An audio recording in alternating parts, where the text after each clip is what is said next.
Yes, आज हम लोग पढ़ने वाले हैं relationship between zeros and coefficients of A polynomial.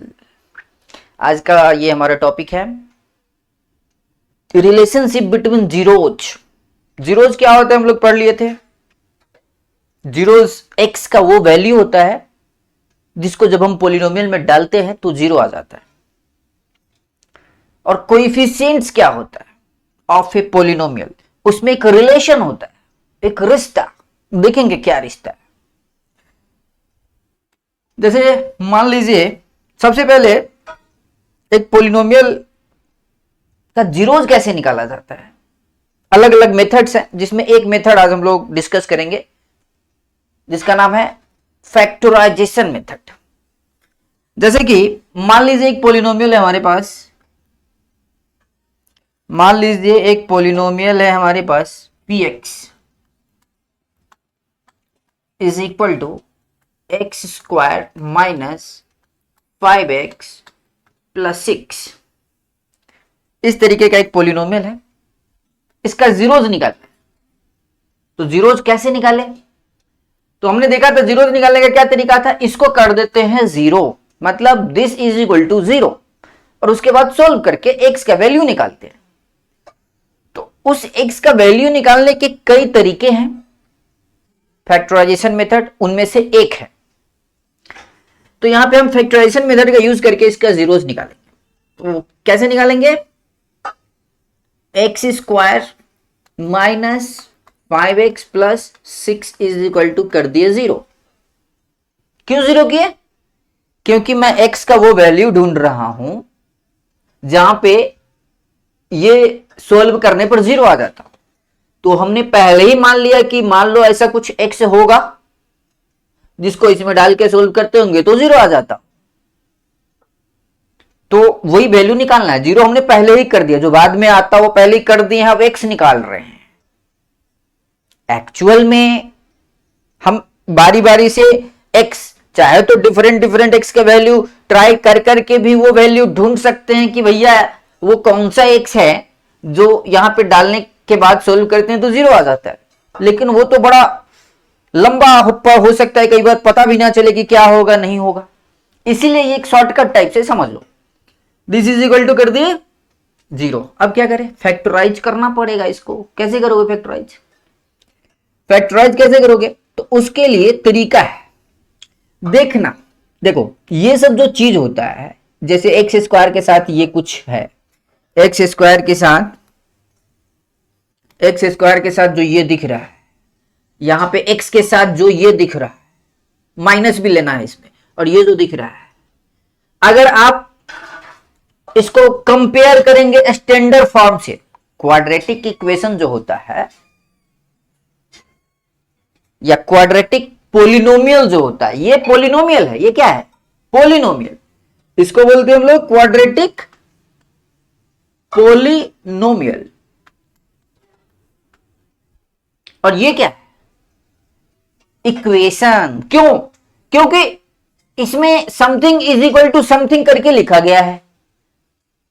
यहां पे भी कहोगे कि यहां पे भी तो इक्वल टू है सर, लेकिन ये बता रहा है px पोलिनोमियल क्या है, ये बता रहा है बस। यहां पे अभी इक्वल टू में कुछ नहीं है, ये बस पोलिनोमियल क्या है ये बता रहा है। px इज इक्वल टू इतना, मतलब पोलिनोमियल ये है। और ये क्या है, polynomial is equal to zero की है। कोई भी इक्वेशन सोल्व करना हो तो इस तरीके से हम लोग करते हैं। तो ये हो गया इक्वेशन, ये इसको हम लोग बोलते हैं क्वाड्रेटिक इक्वेशन। ये हो गया तुम्हारा इक्वेशन, क्वाड्रेटिक दोनों में रहेगा। अच्छा इक्वेटिक हो गया।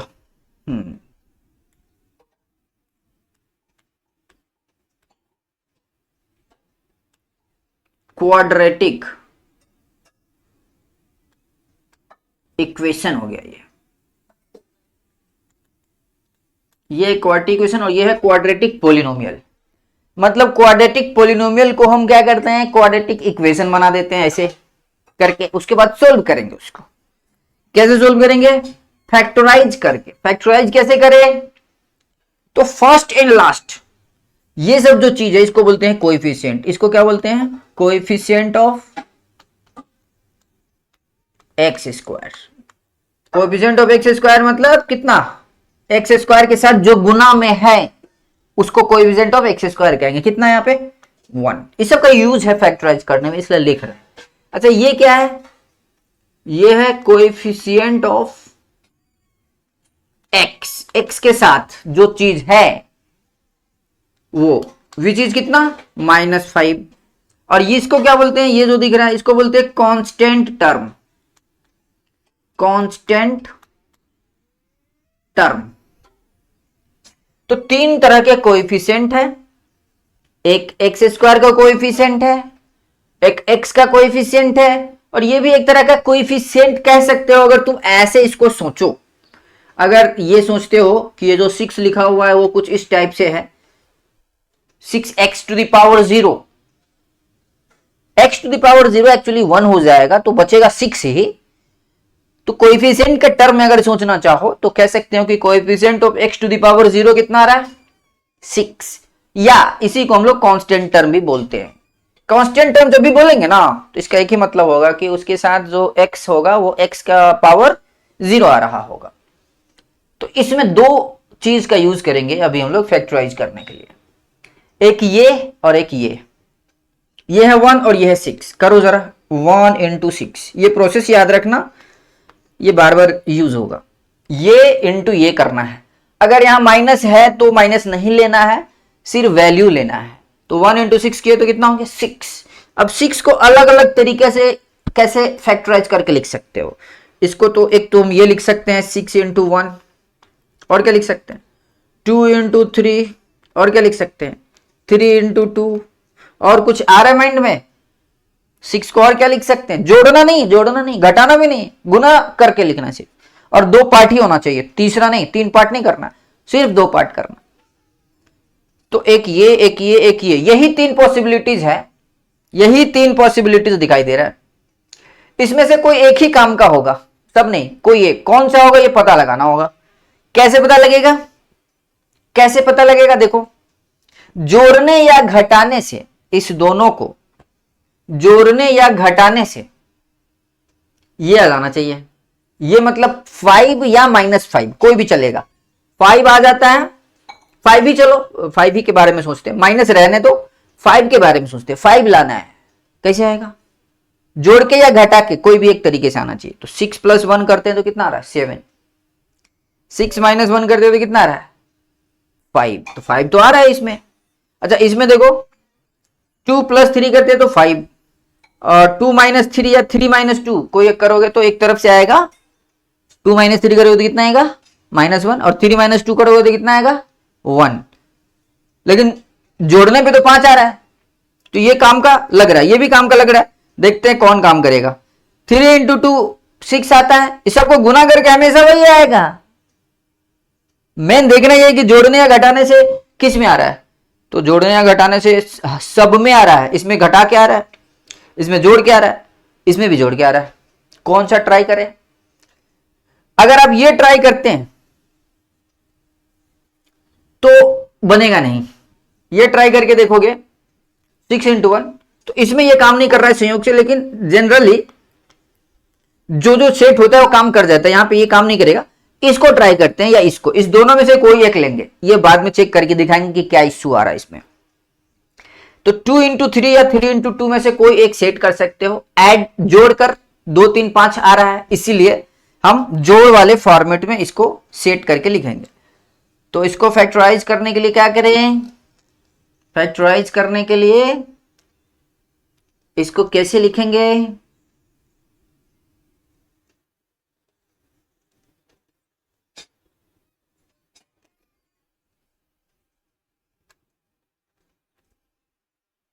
इसको फैक्टराइज कैसे किया जाए, ऐसे। इसको क्या लिखेंगे, ये तो ठीक है, यहां 1 है तो लिख सकते हो, कोई दिक्कत नहीं। ये माइनस है तो माइनस ही रहेगा। इस 5 को क्या लिखेंगे 2 + 3। आइडिया कहां से आया, वही करके देखे थे, वहीं से आया था आइडिया। और इंटू ये जो है x है तो x ही रहेगा, +6 बराबर 0। अब क्या हो जाएगा x², 1 × है तो छोड़ो, 1 नहीं भी लिखोगे तो चल जाएगा। 1 तो अंडरस्टूड ही होता है ना,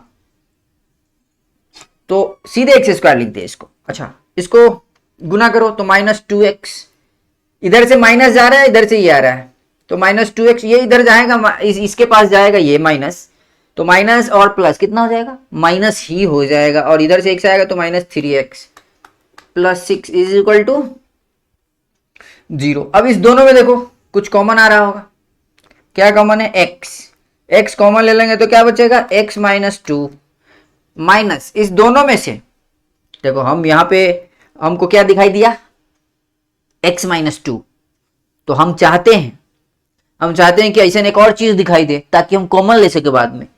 तो यहां क्या 3 कॉमन अगर लेते हैं तो यहां -x बच जाएगा, इसलिए हम -3 कॉमन ले रहे हैं। -3 इसमें से कॉमन ले लोगे अगर, तो क्या बचेगा, यहां -3 तो कॉमन आ गया, x बचेगा यहां, और यहां बचेगा -2। क्यों यहां माइनस कैसे आ गया, क्योंकि जब आप माइनस कॉमन लेते हैं, तो जो प्लस वाला चीज होता है उसमें माइनस आ जाता है। कैसे आ जाता है, देखो गुना करके देखो ना, आ जाएगा वही। अगर मैं इसको गुना करूं इसमें तो -3x बन जाएगा, ये वाला आ गया। अगर मैं -3 इसमें गुना करूंगा तो माइनस ये और ये माइनस प्लस हो जाएगा, और 3 दूना 6 हो जाएगा, मतलब वही चीज आ जाएगा। अगर मैं यहां प्लस लिख देता हूं तो गलत हो जाएगा, कैसे, क्योंकि -3 गुना होगा +2 में तो -6 आ जाएगा, यहां तो +6 ना था। इसीलिए यहां पे जब भी आप माइनस वाला चीज कॉमन ले रहे हो, तो अगर प्लस वाला चीज भी है उसमें, तो वो प्लस वाला चीज माइनस वाला चीज में कन्वर्ट हो जाएगा, ऐसा। तो ऐसा बन गया। यहां पे एक फैक्टर x - 2 है, यहां भी एक फैक्टर x - 2 है, तो अब क्या करेंगे, x - 2 ले लेंगे कॉमन, दोनों में है, तो यहां क्या बचेगा, x, और यहां क्या बचेगा, -3, और 0 तो चल ही रहा है सब। अब देखो दो चीज गुना हो रहा है, एक ये और एक ये दो चीज गुना हो रहा है और 0 आ रहा है, तो दो चीज गुना करके 0 कब आ सकता है, अगर ये पूरा 0 होगा तब भी 0 इंटू ये 0, या अगर यही पूरा 0 हुआ तब भी इतना इंटू 0। मतलब ये 0 लाने के दो केसेस हैं, दो ऐसे केस हैं जिसमें ये 0 आ सकता है। पहला जब ये 0 हो रहा हो, दूसरा जब ये 0 हो रहा हो। इसीलिए हम लोग इसके अगले स्टेप में दोनों फैक्टर को बारी बारी से 0 करते हैं। x - 2 = 0, तो x बराबर कितना आ गया, 2, यहां से एक वैल्यू आया x का, और दूसरा है x - 3 = 0, तो यहां से x का वैल्यू कितना आ गया, 3। तो इस तरीके से x के दो वैल्यूज मिले, इसी में से किसी एक को हम लोग अल्फा बोलते हैं, अल्फा = 2 एंड बीटा = 3। किसी भी क्वाड्रेटिक पोलिनोमियल के जो जीरोज होंगे दुइये को होबे करेगा, मैक्सिमम 2 ही हो सकता है। यहां इस वाले में ये 2 आ रहा है, 2 और 3, मतलब क्या हुआ, मतलब ये हुआ कि अगर तुम 2 डालते हो इसमें और सोल्व करते हो तो ये 0 आ जाएगा, आना पड़ेगा क्योंकि 0 ही करके तो सोल्व किए हैं। डाल के दिखाऊं, 2 डालो, 2 का स्क्वायर 4 माइनस 5 × 2 10, तो 4 - 10 कितना हो जाएगा, -6, आप +6 तो 0 आ जाएगा। तुम ऐसे भी कर सकते हो, 4 + 6 10 -10 0, तो 2 डालते हैं x की जगह पे इसमें, तो कितना आ रहा है, 0, मतलब x = 2 is the zeros of this polynomial.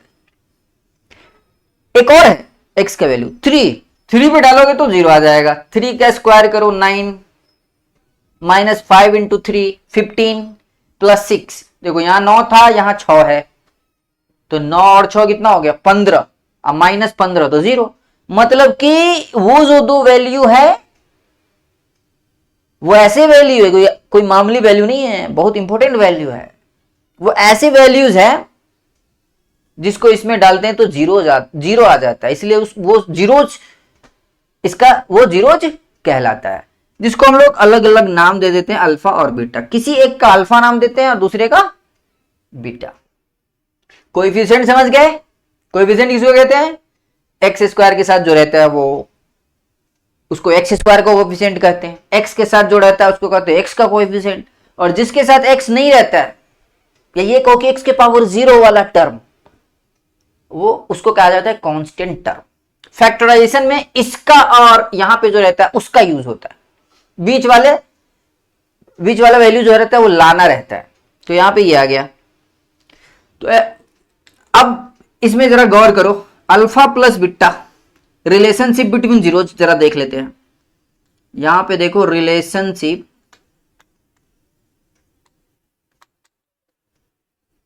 Between zeros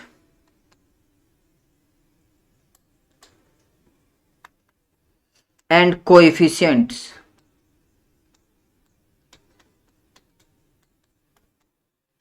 relationship between zeros and coefficient की बात करते हैं। जरा अल्फा प्लस बीटा करो तो अल्फा प्लस बीटा कितना आ रहा है 2 + 3 which is equal to 5। Alpha plus beta कितना आ रहा है 5। ये जो अल्फा और बीटा मतलब जीरोज को जोड़ने पर जो वैल्यू आ रहा है, वो वैल्यू अगर आपको चाहिए मान लो डायरेक्ट, तो सोल्व करने की जरूरत नहीं है।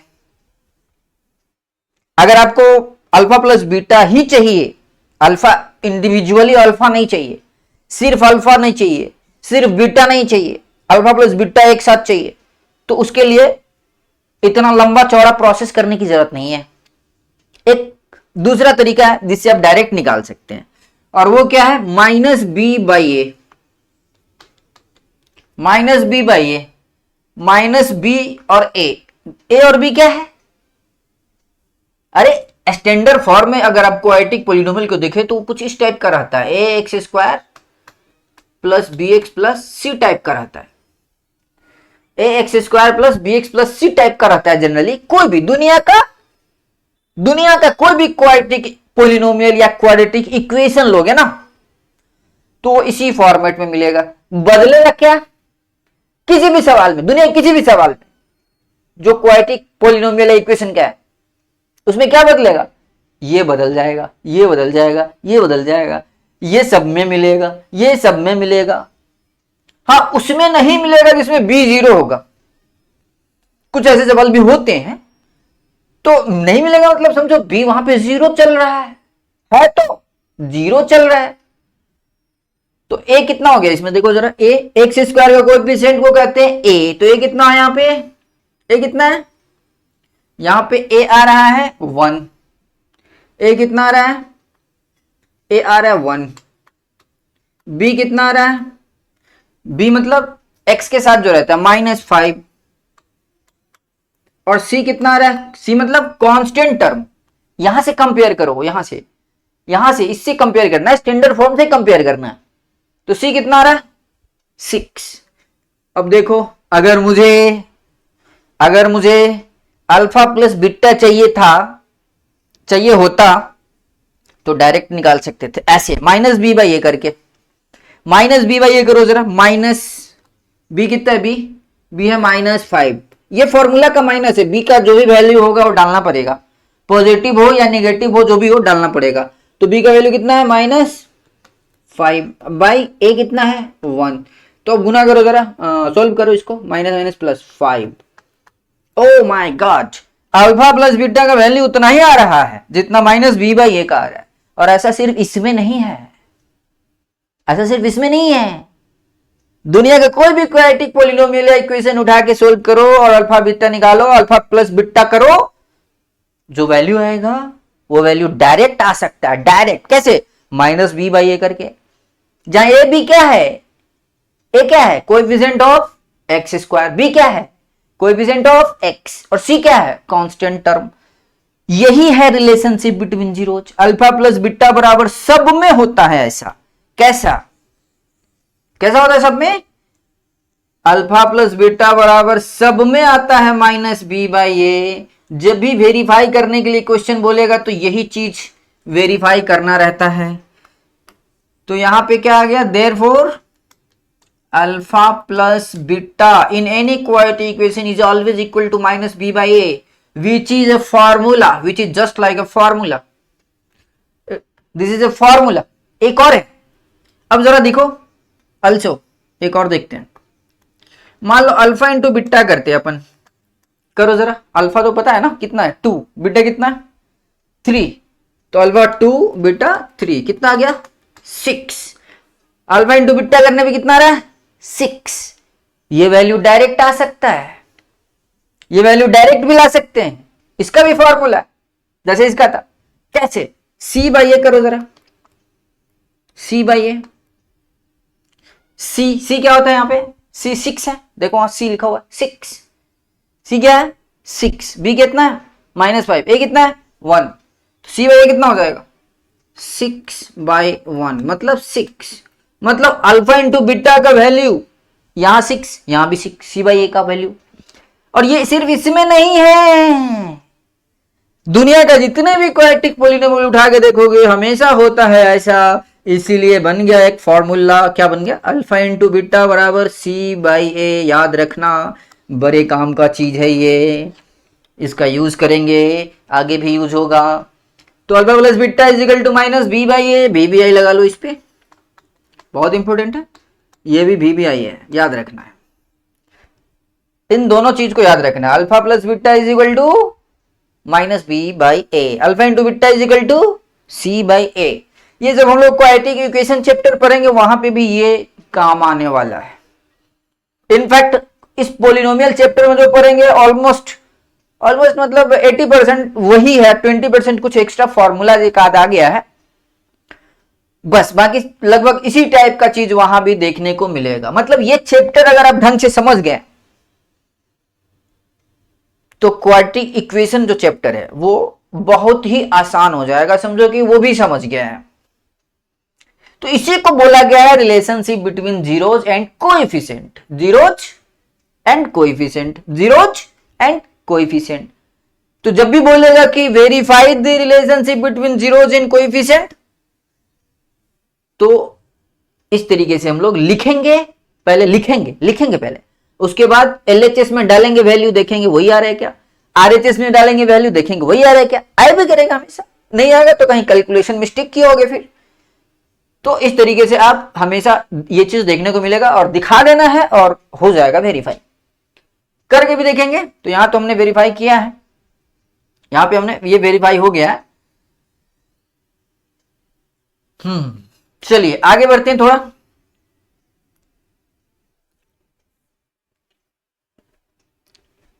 अगर कभी कभी ऐसा रहता है कि अल्फा प्लस बीटा का वैल्यू ही दिया रहेगा और अल्फा इंटू बीटा का वैल्यू ही दिया रहेगा, और पूछेगा बताओ पोलिनोमियल क्या रहा होगा।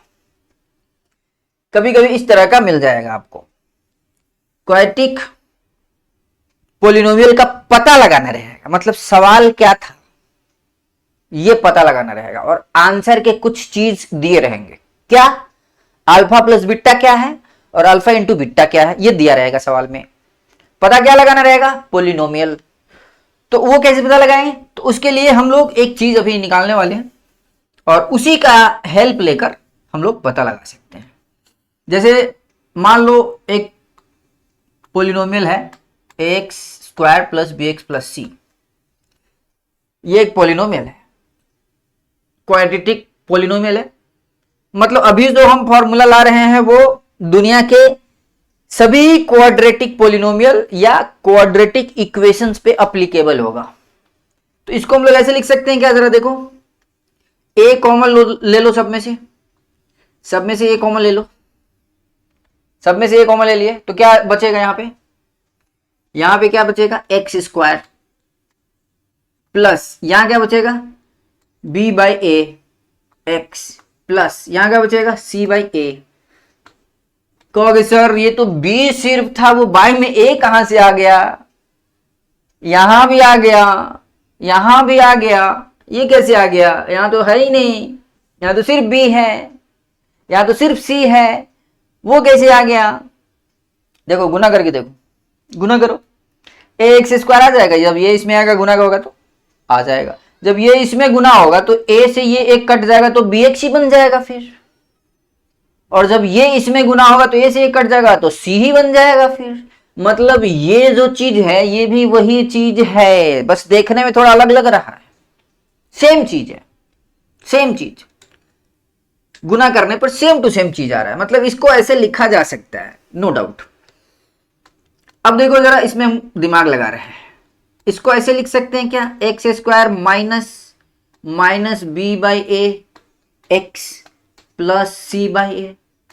ऐसा क्यों लिखेंगे सर, फायदा क्या है इसमें, देखो फायदा बता रहे हैं, अभी फायदा क्या है, ए यहां एक्स स्क्वायर माइनस, इस माइनस बी बाई ए को क्या लिख सकते हैं, हमने देखा था उधर, हमने उधर देखा था, माइनस बी बाई को क्या लिख सकते हैं, अल्फा प्लस बीटा, क्योंकि वो तो सब में होता है ना, दुनिया के हर क्वाड्रेटिक पॉलिनोमियल में ऐसा होता है ना, minus B by A equal to alpha plus beta, तो इसमें भी होगा, फिर इसमें भी होगा फिर। तो माइनस बी बाई ए जो दिख रहा है उसको हम क्या लिख देते हैं, अल्फा प्लस बीटा, और ये एक्स है तो एक्स तो रहेगा ही, और सी बाई ए को क्या लिख सकते हैं, अल्फा इंटू बीटा। तो इसका क्या फायदा क्या है, इसका फायदा है क्वाड्रेटिक पॉलिनोमियल या क्वाड्रेटिक इक्वेशन का जब पता लगाना हो और अल्फा प्लस बीटा का वैल्यू पता हो और अल्फा इंटू बीटा का वैल्यू पता हो तो डायरेक्ट पुट कर देंगे। जैसे एग्जांपल, इसको आप एक बार मैं रीराइट कर देता हूं, X square plus B X plus C, X square plus B X plus C, this is equal to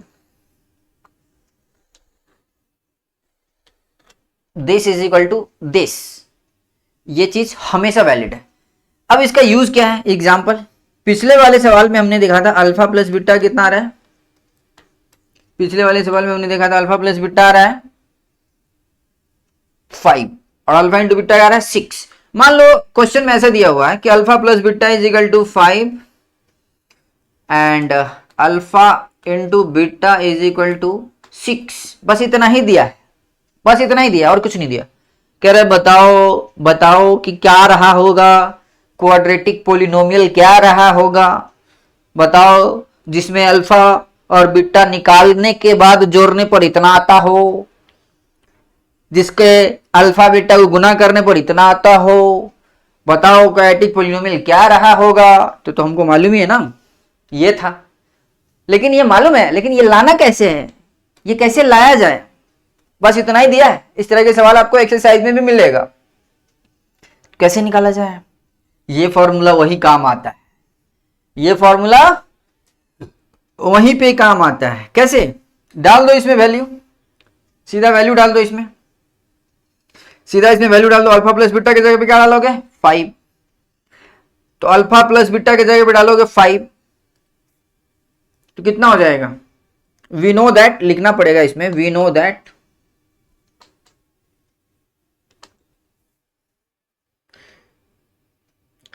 इस केस में पॉलिनोमियल जो आता है जब ये चीज हो तो पॉलिनोमियल बराबर होता है X A into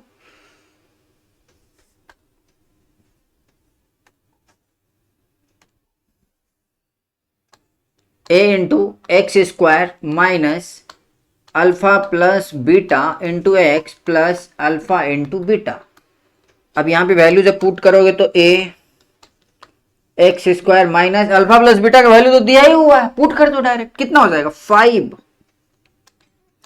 5x plus alpha into beta की जगह पे क्या डालोगे 6। तो पॉलिनोमियल क्या आ रहा है निकल के, पॉलिनोमियल निकल के आ रहा है ए ब्रैकेट में x square minus 5x plus 6 आ रहा है। कहोगे सर पॉलिनोमियल जो आपका उधर आया था वो तो यही वाला था, ये ए कहां से आ गया इसमें, तो एक्चुअल में ए कुछ ना कुछ होगा। अगर क्वाड्रेटिक इक्वेशन है तब तो आप उसको जीरो करेंगे तो ये जीरो में डिसॉल्व हो जाएगा, 0/a करके।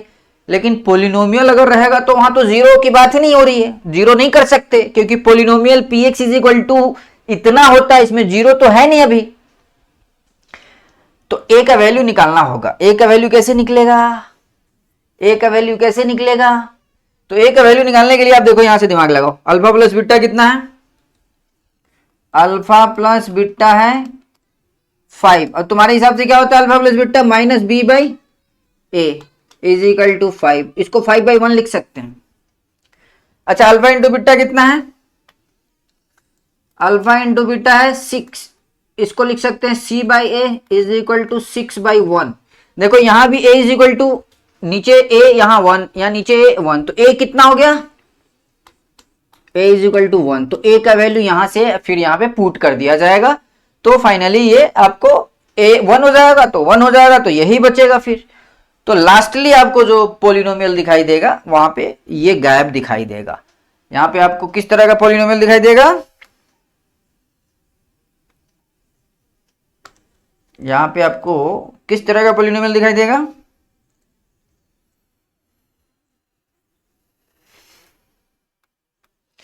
इस टाइप का बन जाएगा ये px is equal to x square minus 5x plus 6 type का बन जाएगा। ए का वैल्यू पता करना पड़ेगा। तो एक तरीका ये था, एक ये तरीका था जिसमें आप पोलिनोमियल का पता लगा सकते हैं। अगर सम ऑफ द जीरोज पता है और प्रोडक्ट ऑफ द जीरोज मतलब अल्फा प्लस बीटा का वैल्यू पता है और अल्फा इंटू बीटा का वैल्यू पता है तो आप एक अभी जो प्रोसेस बताए थे उससे निकाल सकते हैं। दूसरा अगर आप ये करते हैं कहोगे सर यहां से ए निकाले हैं तो लगले बीओ निकाल लेते हैं, सीओ निकाल लेते हैं। बिल्कुल सही बात है, एकदम सही बात है। अगर आप बी सी यहीं से निकालते हैं तब भी पोलिनोमियल आ जाएगा, बी सी यहीं से निकालते हैं तब भी पोलिनोमियल आ जाएगा आराम से। हम लोग जानते हैं किसी भी क्वाड्रेटिक पोलिनोमियल का स्टैंडर्ड फॉर्म होता है X square plus B X plus C. तो पता तो एबीसी ही करना है ना सर, तो एबीसी का पता तो वहां से भी कर सकते हैं ना सर। ए निकाले हैं तो बी और सी भी निकाल सकते थे ना सर। बिल्कुल सर, एकदम बिल्कुल। ए है 1 तो बी कितना आ जाएगा? बी कितना है देखो, ए इज इक्वल टू 1 तो minus B is equal to लिखोगे तुम 5, minus B is equal to 5 तो बी इज इक्वल टू कितना हो जाएगा? -5। और सी इज इक्वल टू कितना? सी इज इक्वल टू 6। तो एबीसी पता, एबीसी पता। और पोलिनोमियल क्या होता है हम लोग जानते हैं, A X square plus B X plus C. तो ए का वैल्यू जो पता है डाल दो, ए है 1 तो 1x स्क्वायर, बी कितना है -5 तो -5x और प्लस सी कितना है 6 तो ये कितना हो जाएगा x square minus 5x plus 6। तो इस तरीके से ये पोलिनोमियल बन जाएगा। चलिए तो ये हो गया तुम्हारा पोलिनोमियल। दो तरीकों से बनाया जा सकता है कोई भी पोलिनोमियल का। अगर सम ऑफ द जीरोस और प्रोडक्ट ऑफ द जीरोस पता है तो हम लोग आराम से सोल्व कर सकते हैं। तो उम्मीद है कि जितना भी समझाया है सब समझ में आया होगा। अगर कोई दिक्कत है तो आप हमको कमेंट कर सकते हैं और अगर आपको बहुत ज्यादा प्रॉब्लम रहता है तो आप हमारा ऐप भी डाउनलोड कर सकते हैं। प्ले स्टोर पे आप जाएंगे, सर्च करेंगे SIRZEE तो मिल जाएगा। अगर आप इसके आगे .com लगा देते तो जरूर मिल जाएगा। अब हमको व्हाट्सएप भी कर सकते हैं। हमारा व्हाट्सएप नंबर है 8877769977। तो रहने देते आज के एपिसोड में इतना ही, मिलता है अगले एपिसोड में। धन्यवाद।